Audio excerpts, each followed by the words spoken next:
Good afternoon. Welcome to Bruce Leonard Leans Left. While it's still legal. Still legal today. Surprisingly. But we'll see by the end of the show. How you guys doing? It's good to see you. If you didn't know, Major League Baseball. If you've watched this show, you know I live in Cincinnati, Ohio.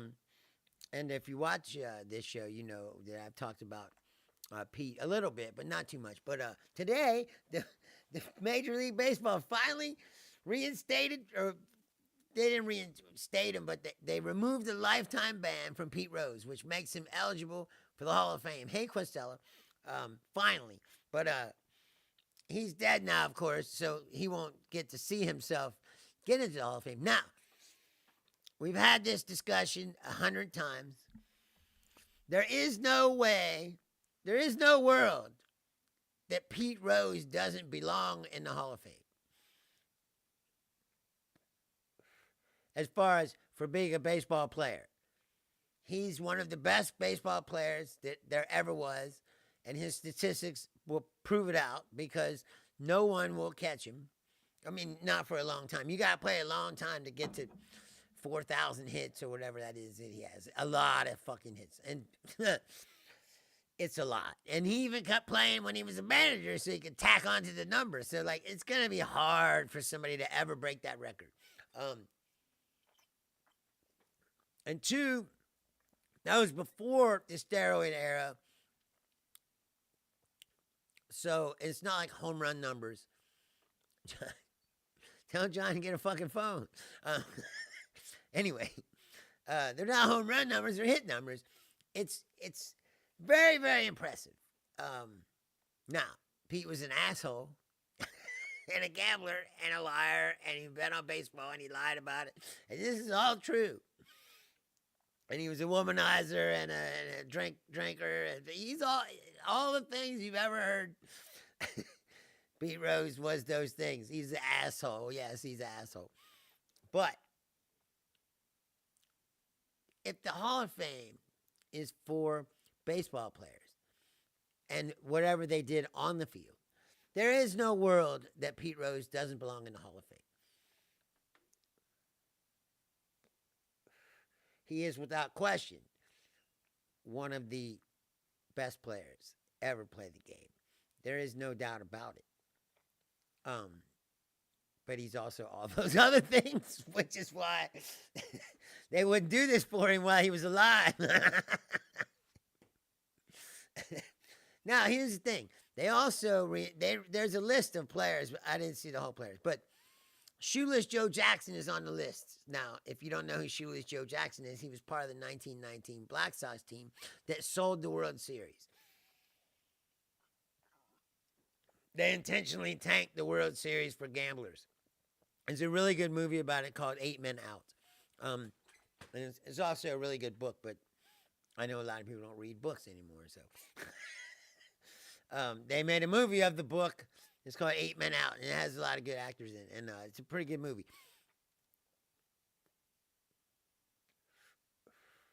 But they sold the World Series to gamblers. They actually threw the World Series. The Cincinnati Reds won the World Series, but it's because they threw it intentionally. And that's how long the Cincinnati Reds have been around. Cincinnati Reds, that's one thing about Cincinnati. Cincinnati Reds are one of the original baseball teams.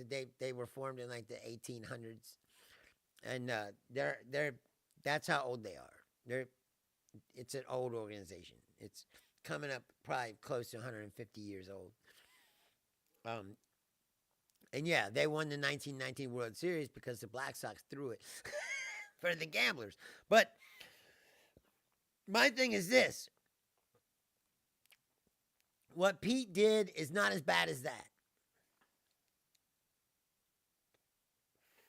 Now, Pete knew the rules and he bet on baseball because he was a gambling fucking junkie and he couldn't stop gambling.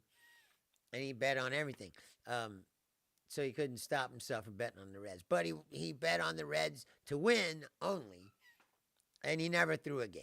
And he would never throw a game because if you know Pete Rose, he'd run you over before he'd lose the game. Like you know, he would put his body on the line to win a game. Like he's not a fucking loser. You know, he's one of these guys that old school dudes. You know, his dad probably beat his ass if he lost. And he's like, you're a fucking loser. You know, like that's how he was, and that's why he was so competitive, and that's also why part of the reason why he was such a great baseball player, I believe. A lot of those guys are motivated by, especially back in the day, you know, it was the old school mentality of, you know, you don't be a whiner and get out there, and you be a winner, and you.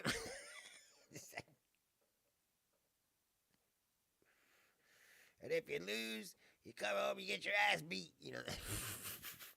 And I mean, it's sorry to say, but that's where a lot of those athletes' competitive drive comes from. Is strict parents and discipline. Now, there's something to be said for discipline, but in the old days, they took it over the top. You know, like Bobby Knight used to slap his players around and shit. Like, that was acceptable. I mean, he got away with it for years. I mean, finally, the times changed, and they were like, hey, man, you can't be. And then he choked the guy, and they were like, all right, that's it. You can't play. Or you can't coach anymore. Well, he threw that chair. That was the beginning of the end when he threw the chair. We're like, this guy's out of control. And he was out of control. Like, but he was one of those guys, same thing. It's like, you're fucking, if you lost, you know, you're a sniveling fucking. And that's why they win. Anyway, I just wanted to say something about Pete Rose. Because it is a big deal that all these players, I said, they've been banned for life. And even Shoeless Joe Jackson, who, now there's some question as to whether Joe Jackson participated in them throwing the World Series because he did play well. But he was in the meetings where they discussed throwing the World Series and he didn't tell anybody. So in the movie, they make it seem like he kind of went along with it in the beginning, and then he was like, no, I can't do this. And so he started trying to win.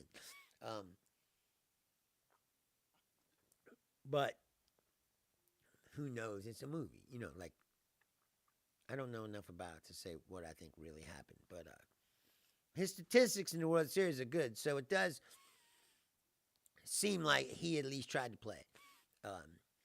But because he didn't tell anybody about the scheme, he got banned for life as well.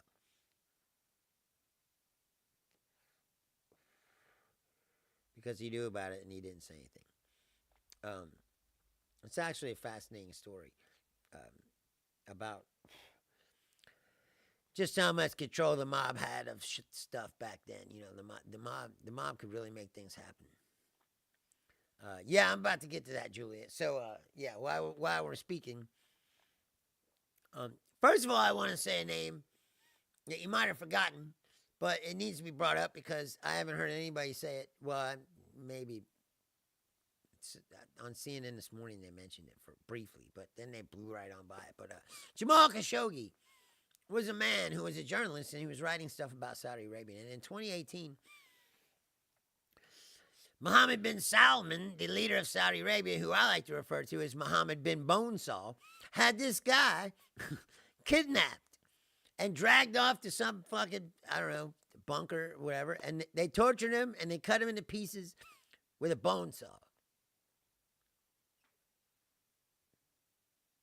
And Trump was there. Well, Qatar is about to give him a $400 million private flying palace jet that will go with him. It's not like, oh, they're giving it to the country so it can be Air Force One. Like, no, it's going to be Air Force One while Trump is president. And then when Trump leaves, he's taking the plane with them. It's a gift, they call it. Now, Qatar, if you're not aware, has been for years and years and years, a major funder of Hamas. and also I believe the Houthi rebels in Yemen, and probably Hezbollah as well. I would imagine if they're giving money to Hamas, why wouldn't they be giving money to Hezbollah? So this is a country. It's an active supporter of terrorism, right? Where Trump and his family have business interests in these countries, and they're about to give him a $400 million plane, and everything's okay. Can you imagine? They spent 10 years running around yelling about Hunter Biden's laptop and $10,000 somewhere in a bank, $10,000. And they're trying to impeach the president of the United States over this and talk about foreign influence and all this shit. And then this guy is over there kissing the nutsacks of murderers and people who actively fund and support our enemies, terrorists around the world. And they're building a tower there and a golf course and and they got a $2 billion crypto deal. And this is all fine and good. Like Trump, he's not corrupted anyway, not like the Bidens and Hunter Biden. The rank, just the sheer ballsiness of the level of hypocrisy that these people have, I find it stunning. Like, and you turn on my mom again, come home from work, she's watching Will Kane and the Five, and they ain't even mention this. They ain't even talk about it. They're talking about Joe Biden because fucking Jake Tapper writes this book that says, that Joe Biden was declining mentally and people were covering it up. And, I'm pretty sure that everybody kind of knew that. And yet the country was still running. Nothing has happened when they were in charge like what has happened in the 100 days that these people have been in charge. When planes are falling out of the sky and radars are going off and they don't work, and hundreds of millions of dollars in fighter jets just sliding off the side of aircraft carriers, and people getting jacked up and sent to supermax prisons. None of this stuff happened when the old man was in office. Now, if you wanted to put that old man in a wheelchair and push him around for 4 fucking years, I don't give a shit. The economy wasn't in the tank. There wasn't all this tariffs and all this bullshit going on. Our allies still liked us and respected us. I don't think these people understand. And if you're looking at Trump, he's falling asleep everywhere. He ain't no better. He talks a lot. He talks a lot more, but when he talks, he just spews nonsense. It's not like he says coherent thoughts. He doesn't have any coherent thoughts. He changes his mind on shit every fucking half an hour. And you're like, oh, this guy, he's got it all together. He's mentally sharp. He's nodding off. And then the other day, he was there to sign an executive order, and he got up out of the chair and started walking away. They're like, hey, wait, you got to come back and sign this. Today he got up and he went the wrong way. They had to turn him around. It's like, dude, he is no better. That's part of the problem in this country is we be holding on to these old. That's part of the problem in this country is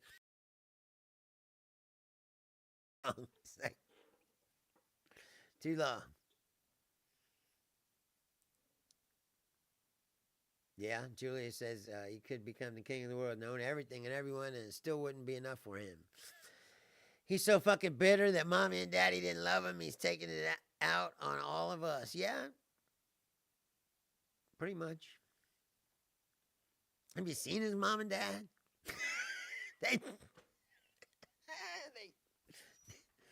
They don't look like nice people. they, you know what I don't understand when you watch all these people is all these people are rich. They all got lots of money. And you look at them. Do they look happy? Do they look like happy people? Do they look like people that you'd want to hang out with because the warmth and joy is just oozing out of them? Like, no, they're fucking all miserable as fuck. They're like, money don't make you happy. That's a myth, my friends. I mean, like you could look at all these people. Like, look at them. Look at Pam Bondi. She was she was lobbying for Qatar, right? She was making $150,000 a month or some shit. She's got all kinds of money. Look at her. She's nasty. Bitter as fuck. They're all bitter. I don't know what they're all bitter about. It's like, you made it, right? Like, they say, oh, that's what you want. In Americans make a lot of money. It's like, well, y'all made a lot of money. Y'all made it, didn't you? Well, what's wrong with you then? Why you all look like such miserable cunts? I don't know why I said it. I never say that word. I only called Elon Musk that word. But, I don't know. It seemed appropriate at the time. I hardly ever said that word in my entire life. I said I only brought it into my vocabulary because I thought apartheid cunt was a good moniker for Elon Musk, and no one else was using it. So hey, I could. It's mine. I could take it. I mean, I did make it up, but sometimes you make up stuff and then you find someone else made up the same thing along the way, especially short things like that. And then you go, oh, did you steal it? No. We both thought of it at the same time, like, 1,000 miles apart from each other. But I've looked around and I don't see anybody else using the phrase apartheid cunt.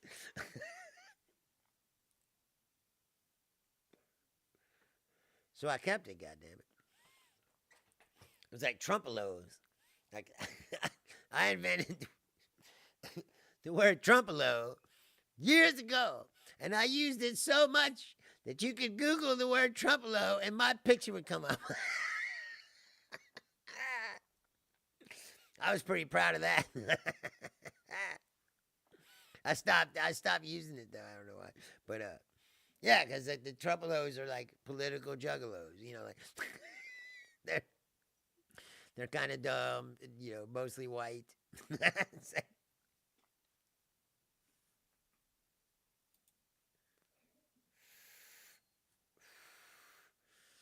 And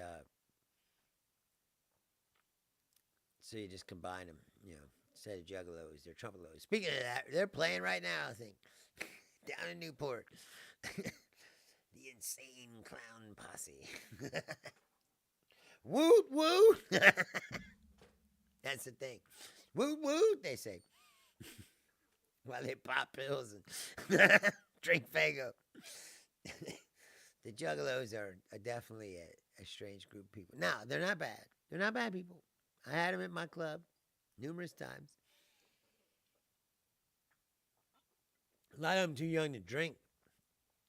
So that's why they take pills and shit. They're all on like painkillers and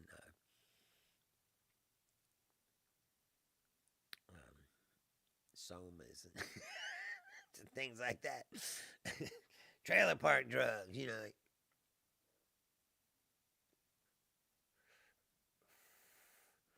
Trailer parks. Been a long time since I've been in a trailer park. But they are just as fun places as you imagine them to be. So there's a party at the trailer park. Somebody's burning something in the yard and they're drinking.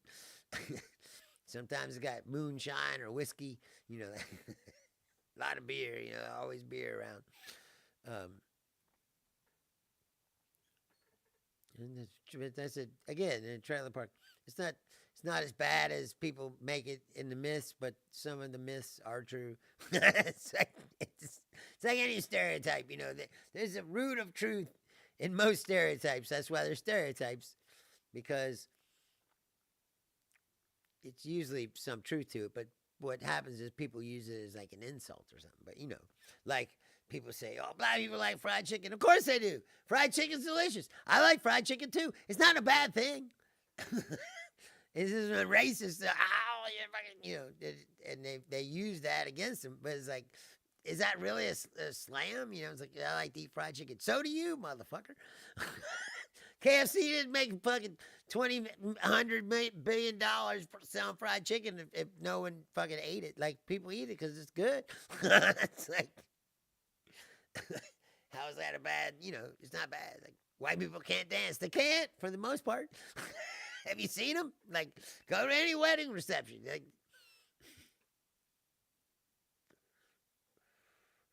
you know, all white people can do is things like the electric slide, or like line dancing in the country, where, you know, everybody does the same simple movements. That's what white people can do. You don't see a white dude, you know, getting down like Michael Jackson or something. I mean, they are out there, but they're rare, you know. Not the norm. I worked Usher's show out in Vegas. He ain't got no white dancers. There's Asians and black people and Hispanics. Like, they can dance. White people, not very good. I'm sure it's a white guy, but they never let him do anything.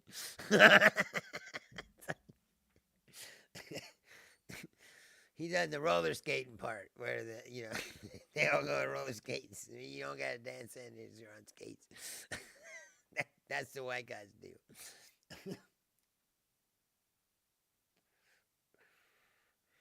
I saw that show at least 100 times. It's a good show, but when you see it 50 times, you're like, all right, it's pretty good. But I've seen enough.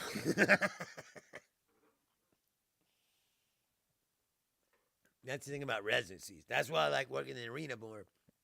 Because in the arena, it's always a different band. Even if somehow, you know, wouldn't care to pay to see, sometimes you're pleasantly surprised. You're like, oh, I wouldn't have paid to see this, but it's really good. Like, I've seen a lot of Latin bands, and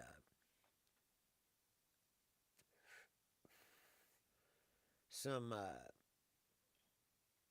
like R&B reunion stuff. I saw when New Edition reunited with Bobby Brown, and they had all these. I can't remember who was all there, but it was all these old R&B acts from the '80s. Belle Biv DeVoe was there, did Poison and shit. Like, it was cool.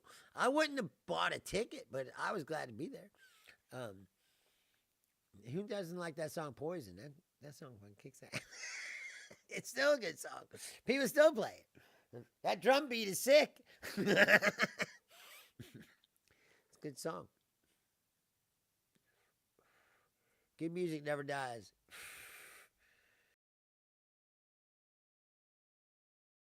You know, 30, 40 years later, you know, 50, 100 years, people will find music after the apocalypse is over and there ain't nothing, and people are wandering around. Somebody's going to rediscover music, and they're going to be like, oh, wow, that's a lot of good shit.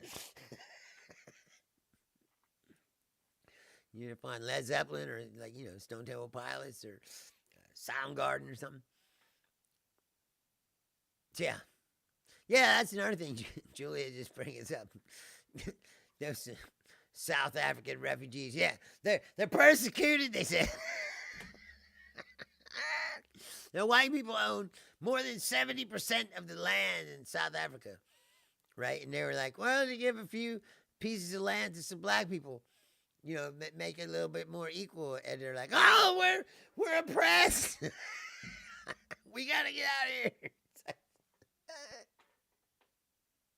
Hey, Trump's trying to talk about, like, there was genocide, and I'm like, oh, it's a genocide.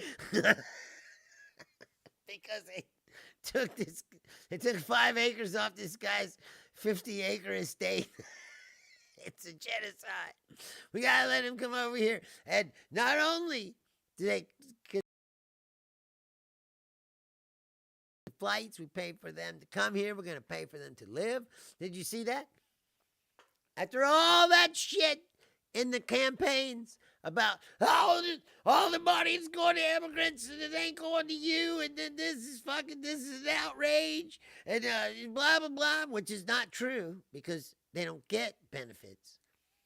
They're going to give these white people all the benefits that they said that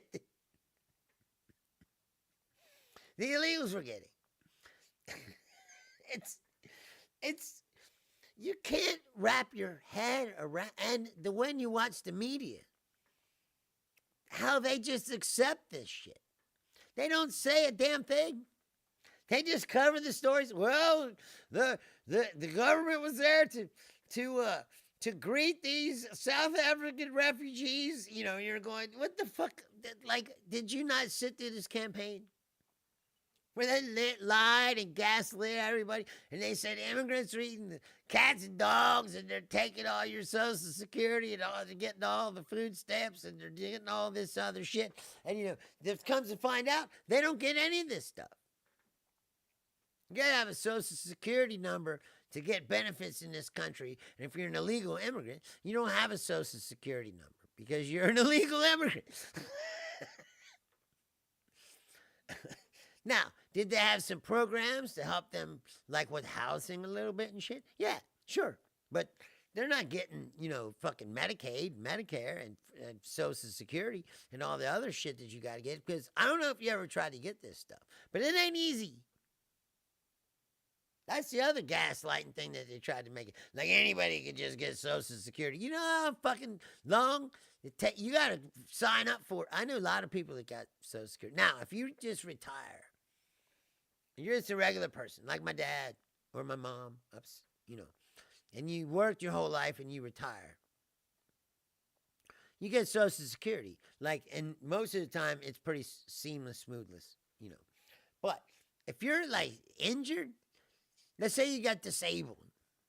Let's say you're a roofer and you fell off the ladder and you broke your fucking back and now you can't work because you're fucked up, right? And I know a lot of people like this. And you go to get Social Security. You gotta go through all these loops and all these. You gotta fill out all this paperwork, and then you gotta wait. Sometimes years. Disability is the same way, and you know sometimes you gotta wait years and years before they approve your claim, and then if you're lucky, they pay you like back pay from when you went. But still, you gotta live years. With my friend's dad went through this. He was I wouldn't call him an electrician, but he worked on machines. Like he worked for a company that made big giant plastic injection molding machines, right? And he was an engineer, I guess they call him, where if the machine broke down, they sent him to wherever the factory was that had the machine, and he'd go in there and he would troubleshoot and figure out what was wrong with the machine and then fix it. Well, sometimes somebody had ran a power line through this machine, which is totally illegal. And so there was a live wire running through the machine with about 500,000 volts of electricity. So he went into the machine. I don't know if you ever seen these kinds of machines. They're gigantic. Like this, you're talking about a machine that's like at least as big as a shed in your yard, or maybe bigger. You know, like not big as a house, but getting close to that kind of size. Like big giant machine. It's in a factory. So he's inside this machine working on it. And as he clicks the wrench down, the wrench hits the illegal power line that they had ran through the machine, and bang! And he got jolted with 500,000 volts of electricity. It burnt his skin and his hair, and it threw him across the factory like fucking 50 feet. And he wound up getting cataracts in his eyes. He was blind for a while. He couldn't see. And then his vision came back, but then he started getting cataracts. But anyway, so he couldn't work, obviously, after this happened. And so he had to file for disability.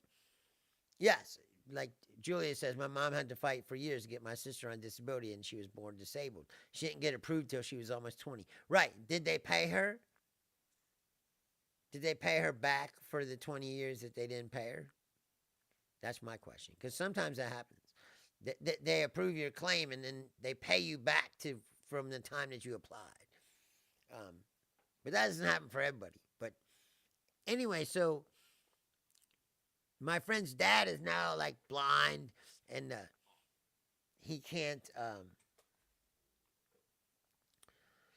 obviously work. So he had to apply for disability. Well, for years this was going on because the company that had illegally done the thing, they were fighting in court. They were trying to deny that they had done this.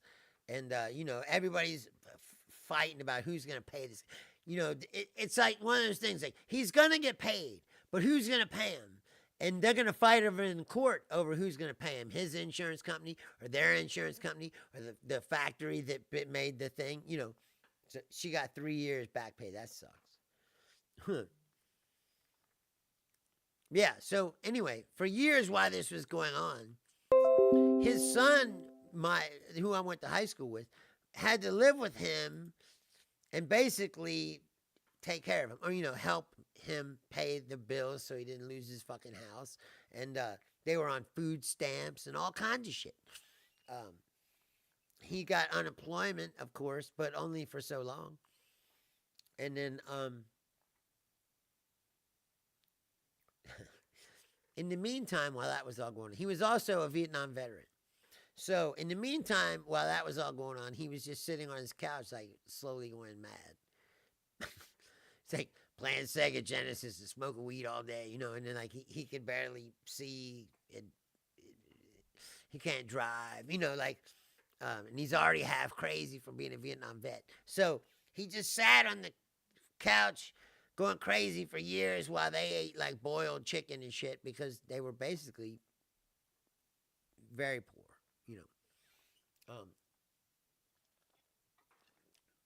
So what happens is, what always happens in a story like that is eventually they won their case and he got a bunch of money. But now he's crazy and now he's just gave a bunch of money, so he just started fucking going off the rails. He went on and bought like a new car. Yes, he played Sega Genesis. That's how old it was. I mean, that's how long ago it was. It was a long time ago. This is like when I was like right at the time when I was graduating high school. I went to high school with his son, so that's how I knew him. Anyway, so this is going on for years, and then finally, he got paid, and he went off the rails, and he was like getting in trouble and fucking buying whores and it's blowing the money. He's just blowing money like it's fucking going out of style. Like, was there any left for his son? No.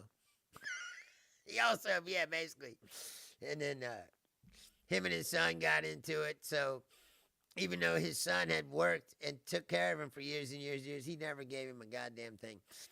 It's one of the saddest stories I ever saw, like, in my life. I mean, it turned out okay. My friend is married and has kids and shit. But if you watch people go through this stuff, and then to hear people like J.D. Vance and shit, like, act like, all these people are just all over the place, just getting free shit, and you're like, that is not how it works. Because if anybody deserved to get paid, it was him. Like, he didn't do anything. He was working. He got fucking electrocuted, basically. He's lucky he didn't die. And then he lost his vision and everything else. How much you think that's worth? He should have got paid $1 million at least. I don't even think it wound up being like millions of dollars that he got. But, I mean, he got enough money that, he went off the rails. Of course, he wound up blowing most of that money, and like I said, dying. And My friend didn't get anything, even though he took care of him for years and years and years, and sacrificed years of his own life where he could have been doing something, you know. But he wasn't because he had to take care of his father. Because I said that's how we are here. It's like, why do you think I'm here now? Because I got to take care of my family. You know, the family's the first fucking thing in the Midwest, anyway. You know, like that's family's first. I mean, you do anything. Only people that are really going to be around for you. You know, that's one thing. Me and my mom get in an argument. We could be yelling at you. We could yell at each other, and it don't matter. 5 minutes later, it's all back to normal.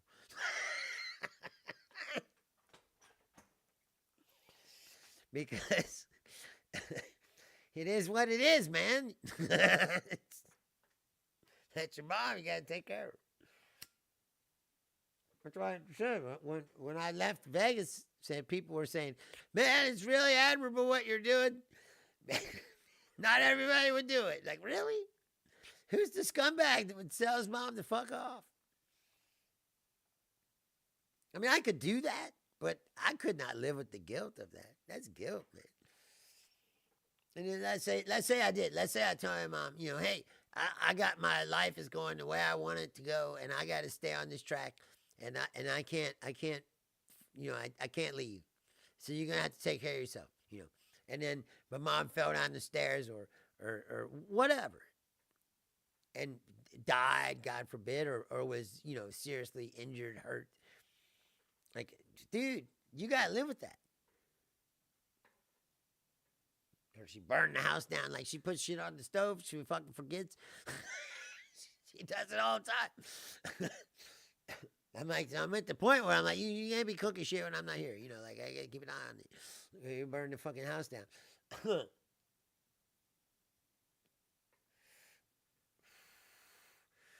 That's the thing is, my mom's not an invalid, so it's not like, you know, she's like it's like, I would imagine it's like when you have a little child, and you're like, they could get around the house and they could do shit, but they don't know what they're doing sometimes, you know.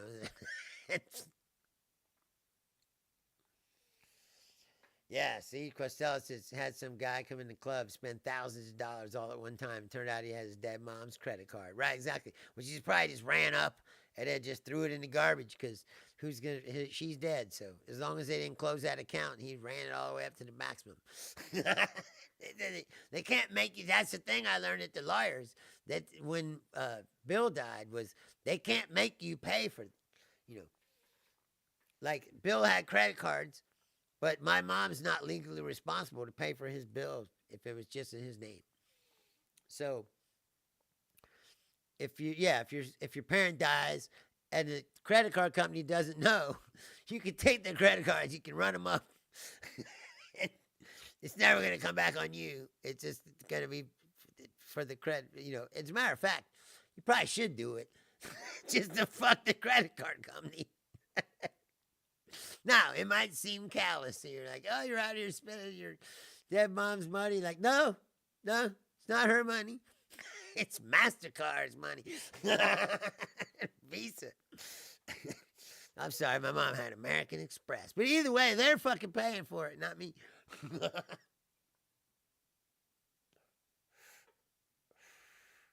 I didn't know that. I thought that if you were married to somebody and they died, that you assumed their debt, but apparently you don't, because the lawyer told us, oh yeah, no, that if they call, he's like, if the credit card company calls, tell him he's dead. I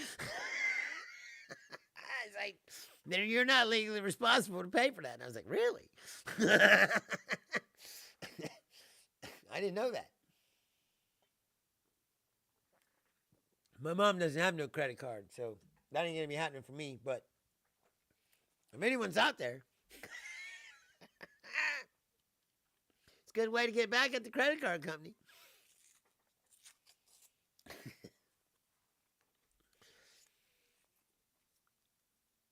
And God knows they fuck people all the time, so hey, if it's Wells Fargo, even better. That's the other thing. How is Wells Fargo allowed to exist? That's what's wrong with this system is criminality is encouraged as long as there's money to be made from it. Wells Fargo got caught opening accounts under the customers' names. Julia says she lucked out, didn't have to pay her husband's medical bills. Yeah. No, that's what I'm saying is I didn't know that's like a legal loophole. Like if your card is jointly made, then you would assume the debt. But if it's just his card, you don't have to pay for it. I don't think he has a lot on it, because they were pretty frugal people. So, but he had a Chase credit card or something, and I think the balance was. I think there was a bill, and I opened it, and the balance was small. It wasn't even like $150. Stop calling, but when I first got here, they were calling. They're like, oh, somebody's got a credit card. It's a credit card bill. It's like, well, it ain't ours. It's like, I don't know what to tell you.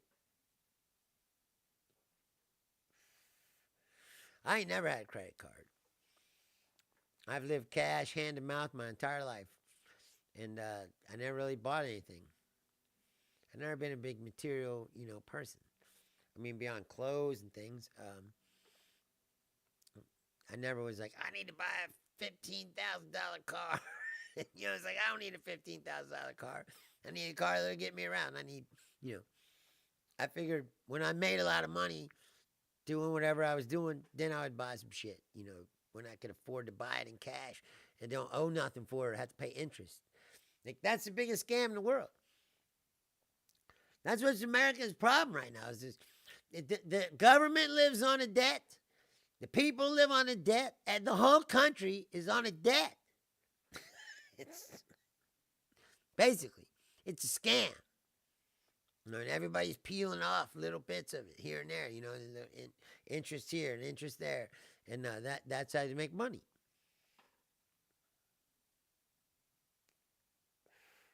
But really, the whole thing's a scam. Like True Social, for instance, right? Let's take True Social. I think they said last year, True Social, which is Trump's social media, if you don't know, lost like $10 million. They did not make a profit. They didn't make any money. They lost $10 million, right? But yet somehow on the stock exchange, True Social is valued at like $40 billion or some shit. And you're like, how is that even possible?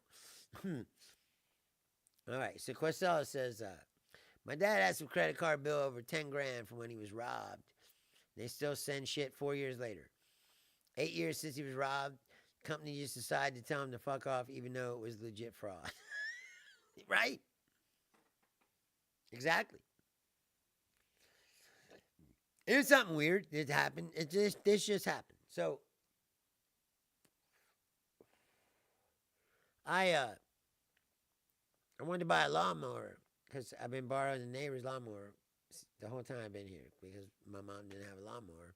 She was paying these dudes to cut the grass, and we have it's really small the amount of grass we have to cut, and she's paying these guys every fucking week or two to cut the grass, and I'm going, you gotta pay those dudes. Now I'm here, I'll just cut the grass. But she didn't have a lawnmower, so the neighbor said could borrow his lawnmower. Anyway, so to get to the point, so I wanted to buy a lawnmower. I was like, fine, I'm just gonna buy one because I'm sure this guy's tired of me fucking asking him every 10 days if I can use this lawnmower.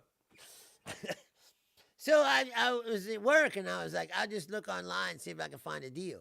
So I go online and look up lawnmowers. I start looking, and I find one that's real cheap. I should have known because it was cheap. But anyway, so I click on it to look at it, and the site says Costco Wholesale. And I was like, ooh, Costco Wholesale. Maybe that's why it's cheap. And I was like, can you just buy from Costco Wholesale if you don't have a Costco card, and all this other shit? But I clicked the thing, and I'm like, oh, look, you can. So I go, well, fuck it. This is cheap. I'm gonna buy this lawnmower. So it was like $85, almost $100. So I go, fuck it, I'm gonna buy it. So I bought it. I put my credit card information, my debit card information in there and everything, and I just bought it. And then on the way home, I started thinking. Well, I got in the car and I was like, I don't know, the whole thing seems weird, after I did it. And then I opened up the page again. It says Costco wholesale, but the web address is like bzyk something.com, and I'm like, well, that's weird. So I'm driving home and I'm like, this seems very strange to me. And I get home and I open my email because, whenever you buy something, they send you an email and go, thank you for your purchase of whatever. And I go my email and there's no email. And right then I was like, wow, this is fucked up. And I just gave them my bank card number. So I go down to the bank thinking, okay, I'm just going to go to the bank. I'm going to tell them, hey, you need to stop this charge because it's fraud. And I want to close my debit card and open up a new one so that they can't take any more money from me, So I go to the bank and I go inside. And the guy, I see the guy and I tell him what happened. And he goes, oh, yeah, that sometimes that happens. And he goes, so let me stop your card. He stops my card and he's like, give me your card and we'll shred it up. And he's like, I'll print you up a new one. And which is a hassle because then you got to change all your fucking accounts. Anyway, that's another story. So anyway, he says, I'm sorry, but we can't stop this charge because it's pending. It's a pending charge. And we have to wait until it goes through. And then you got to come in here and dispute it. And I was like, what? I just told you it's fraud. It's like, I came down here so they wouldn't get the money. So he's basically saying the bank's got to give them the money, and then I have to dispute the charge, and then for the money that I got frauded. But I'm like, so what happens to the original $100 that got? You guys just pay $200 for me to get frauded? Even though I told you it was fraud and you didn't have to give them the $100, you could have just stopped that charge before it went through. It's like, it doesn't make any sense. The system that we live in makes no sense. It's inefficient and burns money. And that's a bank. So, $100 to them is nothing. But why would you pay $200 for a problem that should only cost $100? As a matter of fact, if they would have stopped the charge, it wouldn't have cost nobody anything. Because I wouldn't have had to give the fucking criminals $100 so that the bank could give me back $100. And then what, they're going to go try to get the $100 back from these dudes? Like, and that's got to cost a lot of money. Like, what the fuck? All you had to do was stop the charge. It's like, I was sitting there like, are you kidding me? Really? This is how it works? It's unbelievable. You're like, how does it operate this way? I mean, I don't know. All the money's on paper anyway, so what's the fucking difference? It's the $30 fees. Well, that's how they get. I said, they got so much money, they don't give a fuck, I guess. But I just thought it was stupid. It's like, why can't you just stop the charge before it goes through? I mean, you're the one holding the money. Right? My paycheck is deposited directly into this bank every week. And thousands, maybe 1 million of other people, because, it's a pretty big bank. It's like, maybe you got 1 million customers, and all their checks are being deposited into your bank every week or every 2 weeks or whenever you paid. I never see my check. It goes right into my bank. It's been like that for as long as I can remember. And then had to go and cash it. Like, those are the old days. Remember that? Maybe a lot of you probably aren't that old, but You used to get paid. Like, they give you an envelope, had a paper check in it, and then you'd have to either go to the bank yourself and sign the check and then put it in, deposit or just cash it. You know,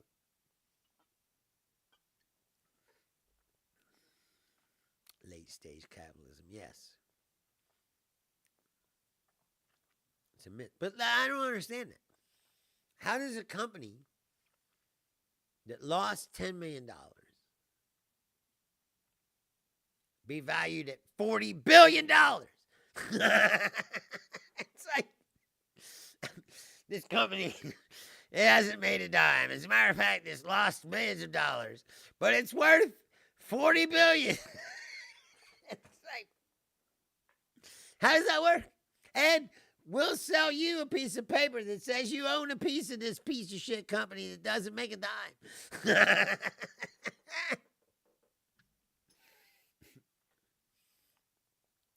Questel says, I had a gym rip me off for over a year after the contract ended. I wasn't beefing about the contract, but after that, they still refused.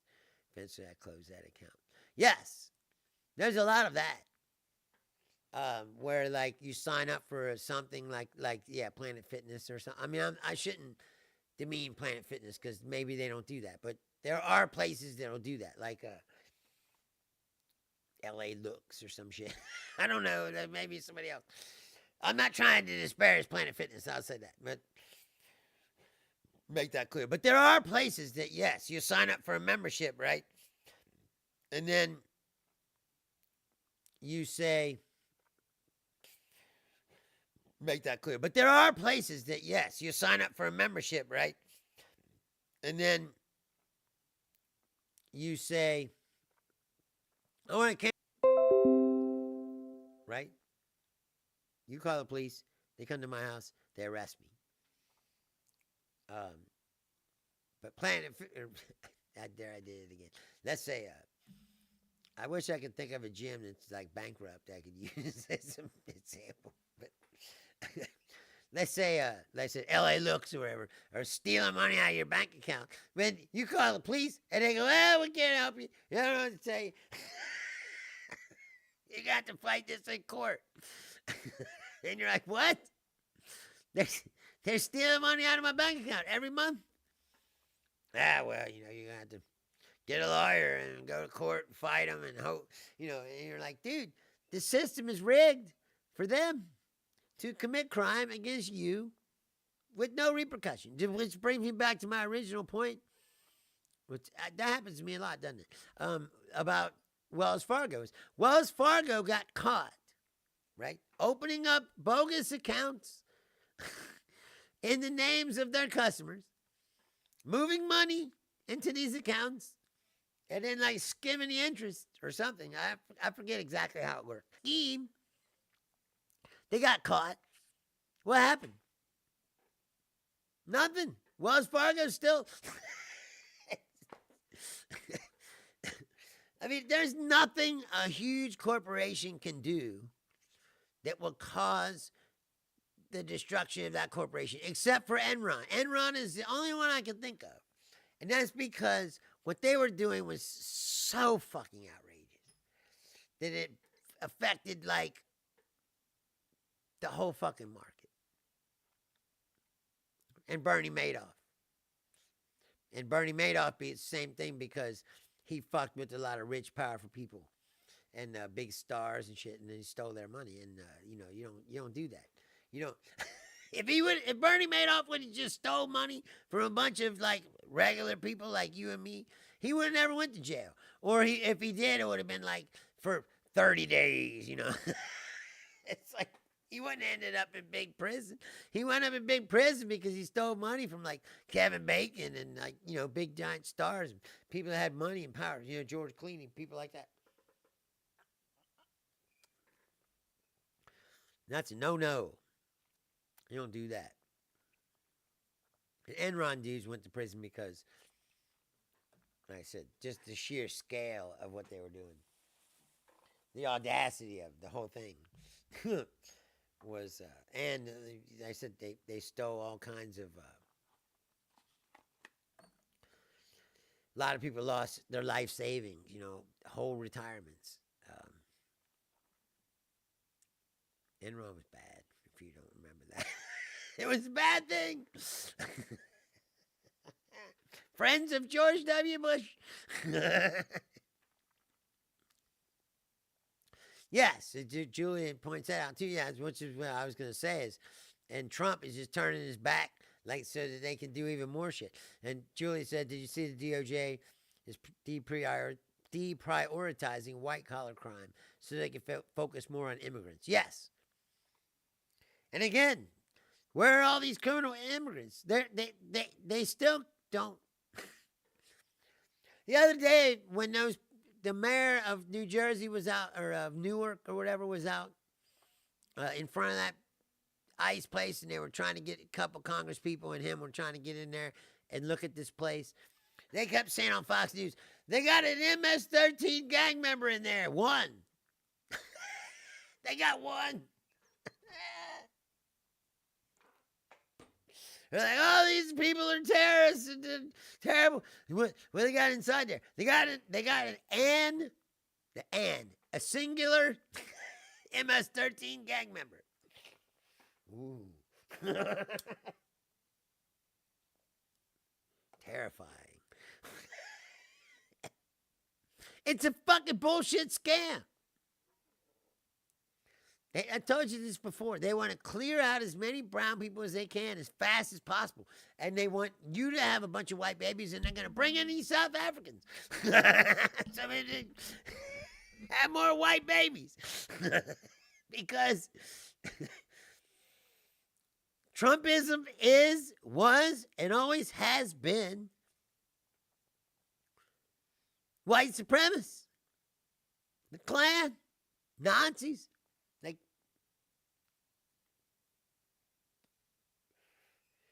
People say, "Oh, you just call them Nazis because you don't agree." Like, no. Well, I mean, yes, I don't agree, but they're fucking Nazis, bro. As a matter of fact, they're bringing in more Nazis from South Africa. You think these people are Nazis? They're fucking apartheid cunts. Like, one apartheid cunt's not enough. we need more. Get them on a boat or a plane to get them over here. You know. Are they fertile? That's even better. They have more white babies. You're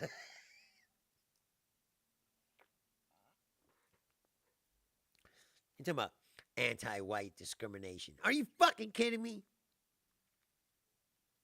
Really? That whole thing is like... It's like... People actually believe this. There's anti-white discrimination. Even though the white people run everything, control everything, got all the money. Somehow, you're being oppressed.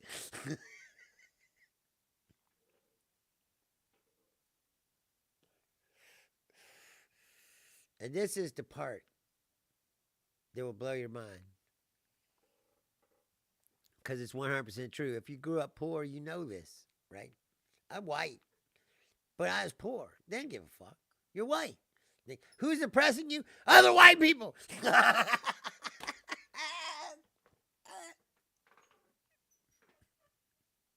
You're like, oh, I'm being oppressed by the local cops. And who are the local cops? White people. Sometimes I got one token black cop, but he's as white as you can get. You know, he doesn't even like his own people. So he joined the other team, you know, like ruckus cops. It's like, come on, man. Are you fucking kidding me? Again, like, who's running fucking show? White people. So how are you oppressed? And who are you being oppressed by? The white people. The rich white people. That's the myth of the racism. That's what the racism only exists to make the poor white dude feel like he's better than someone else while they shit on him too.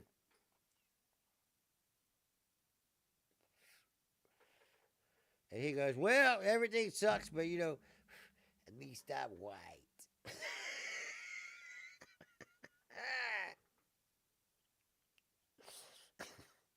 And if you're white, you're less likely to get shot or, beaten by the police. Now, they will still beat up some white people. But you got to work hard if you're a white dude to get the cops to beat you up.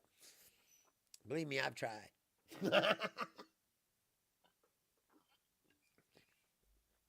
I ran my mouth to a bunch of cops. And that's how I know, because they didn't kick the shit out of me.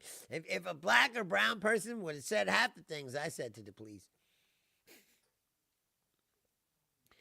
they'd have been stomped. They'd have got George Floyded. It's like...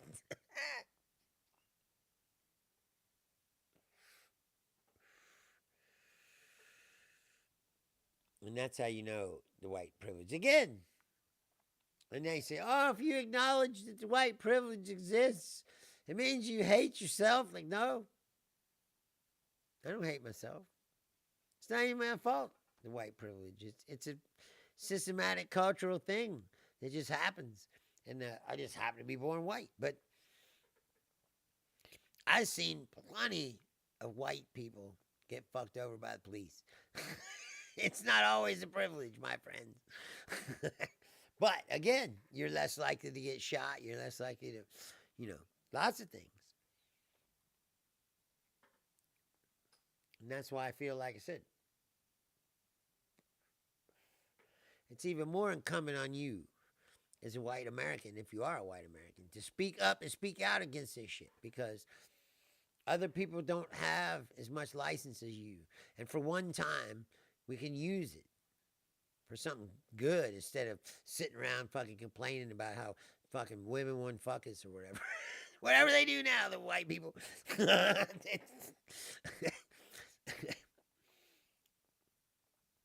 This is misogynist to just talk shit about women and then go, I don't understand why I can't get laid.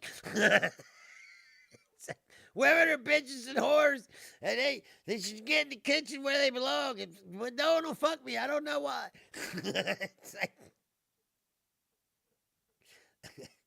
because the real man knows most women are smarter than us.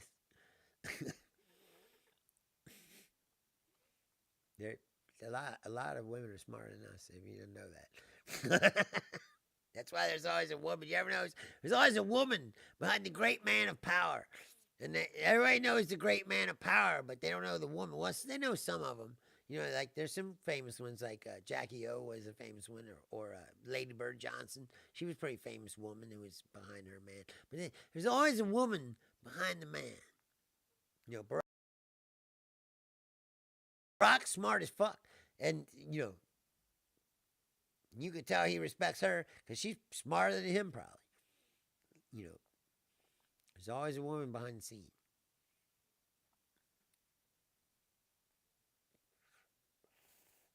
It's sad that they have to be behind the scene. Because that's what I'm saying. It's like we're never these bullshit attitudes and stereotypes get baked into cultures, and it's hard to get them out, Everything could have been run smooth. Kamala Harris, a black woman, could have been president right now. Now, do I think she's wonderful, great? No. But she's better than what we got right now. Look at what's happening. You think Kamala Harris would be over there kissing the Saudis nuts and fucking taking $400 planes from Qatar, or, $400 million planes from Qatar? Do you think that Kamala Harris would have put these fucking dumb tariffs in place and fucking fucked up all of our relationships with all our allies and shit? No. You think that planes would be falling off the sides of aircraft carriers if fucking Kamala Harris was president? No. Because she had been surrounded by smart people. That's what I'm saying is, if you look, this is why I say the country's due. If you look at what's going on right now, these are fucking morons. They're idiots who are running this country. And if you can sit here and still try to convince me that they're not, then you're a fucking idiot too. Because the damage that's been done already. Good, Crystal. I'm glad. I'm glad that this show is entertaining today. I said, I'm getting better. When I first started doing this show, I never did it before. So I do believe I'm getting better at hosting the show. And all I want it to be is entertaining. And you're obviously laughing. You say your face is blue. So thank you. And again, I always feel like, oh, there should be a big giant finish to this show. But there never really is there? I got to work on that part of it. Like the summary, I got to wrap it all up somehow. And, I'll be like Bill Maher. It's like,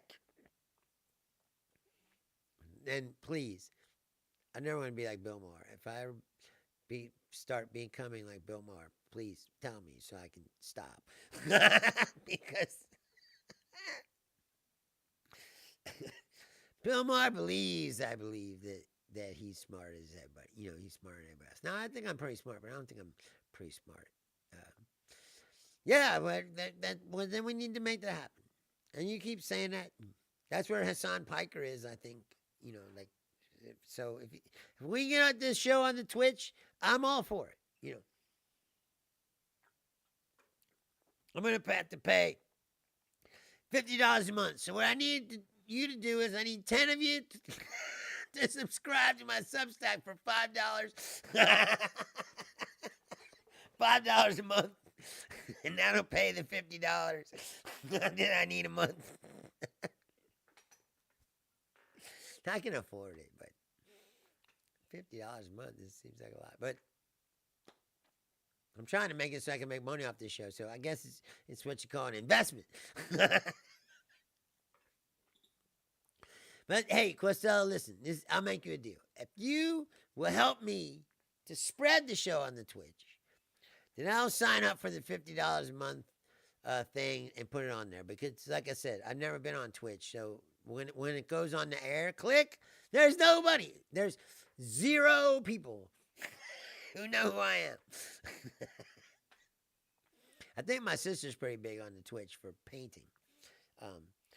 But if you'll do that, if you'll actually help me and work to help me promote the show on the Twitch, then I'll pay $50 a month for the fee. And again, every single one of you who are watching this show, I saw Kenneth on the thing. I saw a couple other people. Please switch some out and then post a link to YouTube Live and other platforms. Either way, no, if I pay $50, it'll just open up the stream more. Like I stream now to Facebook and YouTube. But if for $50, I can stream to 6 platforms at the same time. So I could put this show on X. I don't know why I'd want to do that, but that's where I'll find all the trolls. You want to make this show interesting? We'll put it on X, and then the trolls will be in the comments, and everybody will start telling me to fuck off, and then it'll get interesting. We don't have enough haters yet. We need to get some haters. Does anybody know a Trumper that we can get to be the resident hater? Anyway, yeah, so I could go to 6 platforms. So I could do Twitch. Right now I do Facebook, YouTube, but we could add Twitch. We could add X. We could add 2 more, but I don't know where. Yeah, well, I'm not either. It's just like I'm not popular. I have much of an influence myself. Well, me neither, but here I am still. I'm giving it the old college try. It's like, if I just sat up and live with myself, I'm sorry. I gotta at least get it out somehow. And I thank you for listening. Like I said, seriously, thank you very much. All of you who watch this show. And please, I said, tell your friends, share the show. You can help me numerous ways without contributing money. I'm not asking you for money. And I promise you this, I'll never take a Russian ruble. Because unlike them, I am a real American. So thank you very much for watching, and I'll be back as usual on Thursday at 6 o'clock. And I'm trying really hard to get President Trump on the show. I'm gonna make that happen, but it'll probably be on an off day because his schedule is fucked up, and but I will make that happen. So I'll be back. Like I said, Thursday, 6 o'clock. Thank you very much. I'm Bruce Leonard. This is Bruce Leonard Leans Left. While it's still legal. Still legal today, so be safe out there. Thank you very much, and good night.